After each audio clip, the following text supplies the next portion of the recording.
pen scratching across paper, fast, uneven, a breath that won't steady. People think I'm saving them. They think I'm ending pain.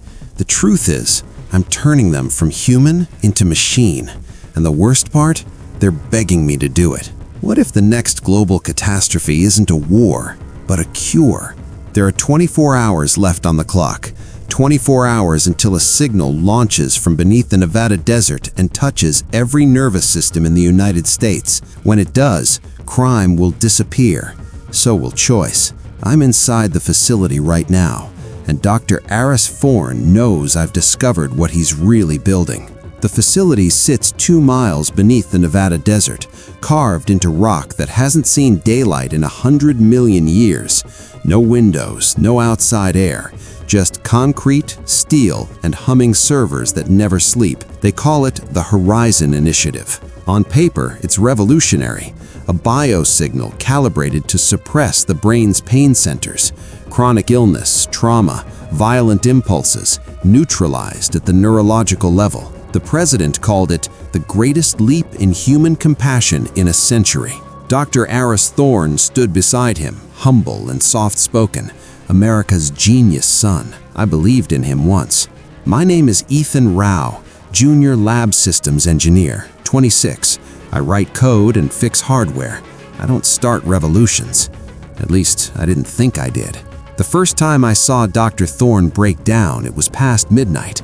Most of the staff had left. I was running diagnostics when I saw the light on in his office. He was holding a photograph, a little girl with dark curls and a crooked smile. His daughter, Leela. Official reports say she died in a car accident 3 years ago. Drunk driver, instant impact, closed casket. That loss became the foundation of his mission. No child should suffer, he told Congress.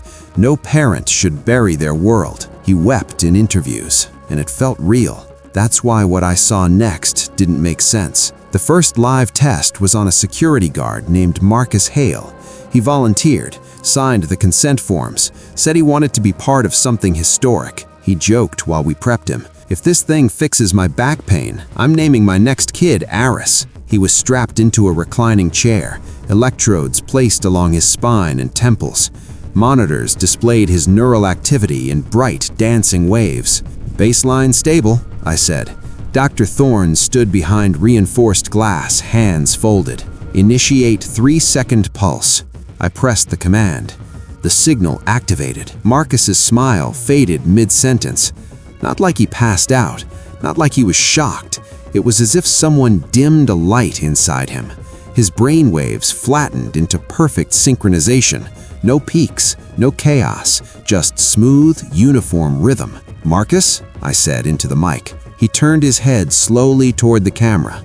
"Yes, doctor." I hadn't asked him anything. Dr. Thorne leaned toward the glass. "Ask him what he wants." "What do you want right now?" I asked. Marcus blinked once. "I want what Dr. Thorne wants." A chill crawled up my spine. Pain suppression doesn't erase desire. It doesn't rewrite personality. This wasn't therapy. It was control. That night, I stayed late and accessed restricted data. I wasn't authorized, but I knew enough back doors in the system to get through. I found a folder labeled Subject 0. Encrypted, multi-layered, government clearance required. I broke through it anyway. The DNA sequence hit first. A match. Leela Thorne. Status: active. Neural host. I stared at the screen for a long time, convinced it was a mistake. The daughter who died hadn't. She was here, in the facility.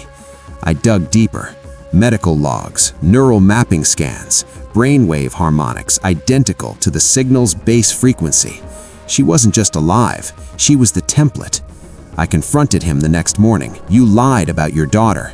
Dr. Thorne didn't flinch. "She didn't die," he said quietly. "You told the world she was buried. She was reborn." "Into what?" He studied me like I was the one missing something obvious. "Into something beyond suffering." He led me down to the core chamber. The air was colder there, the hum louder. At the center of the room stood a transparent containment pod suspended by steel arms. Inside floated a teenage girl, eyes closed, breathing steadily. Thin neural filaments connected her spine and skull to surrounding servers. "Leela, she volunteered," he said. "She was 15. She understood pain." "No, you taught her to fear it." His expression hardened. "Pain corrupts. It breeds violence, addiction, war. If I remove the root, I remove the consequences." "You're not removing pain. You're removing free will." He stepped closer. "Free will is the most overrated concept in human history. It's why we hurt each other." The digital clock on the wall read 18:04:27, time until global signal launch. Every citizen will be harmonized. No crime, no chaos. A unified consciousness guided by reason. Guided by you. He didn't deny it. "I expected the government to shut him down once they understood. They didn't. I found funding approvals from the Department of Defense, internal memos praising behavioral stabilization potential, risk assessments marked acceptable. They didn't want to stop him. They wanted control just as badly." 12 hours left. I studied the system architecture. The signal amplification network was built around Leela's neural pattern. Her brain generated the harmonic bass frequency. If her output stopped, the broadcast would collapse. The only way to stop it was to shut down the source, which meant shutting down her. 3 hours before launch, alarms began to blare. "Unauthorized access detected. My access." Dr. Thorne's voice echoed over the speakers. "I hoped you wouldn't choose this path, Ethan." Security teams moved fast, but I knew the corridors. I'd installed half the hardware. I reached the server room. Leela floated in blue light, serene, monitors showing stable vitals. Dr. Thorne stood waiting. "You think you're the hero?" he asked. "I think people deserve to choose.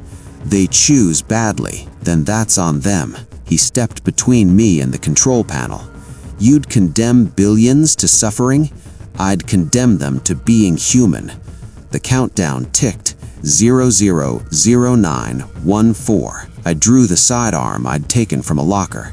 My hands shook. "If you kill her, you destroy the only chance we have," he said. "I destroy your control." He lunged. The gun fired. Not at her, at the primary regulator feeding her neural link. Sparks erupted. The chamber shook violently. Screens flickered. Leela's eyes snapped open. For a split second, they were aware, confused. Then, everything went dark. The countdown froze at 00006. Silence filled the room. Her heart monitor flatlined. Dr. Thorne fell to his knees. "You've doomed them," he whispered. Security burst in moments later, guns drawn, chaos everywhere. They dragged us apart. Officially, the project was terminated. Public statement: experimental setback, classified beyond clearance. Dr. Thorne was taken into federal custody. Leela was buried for real this time. The world moved on. But sometimes, late at night, I feel something shift inside my head, a quieting.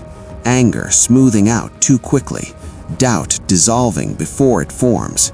And I hear his voice, soft, measured. "You were close enough for resonance, Ethan." The signal was never just hardware. It was proximity, exposure, neural mirroring. I worked beside the core for months.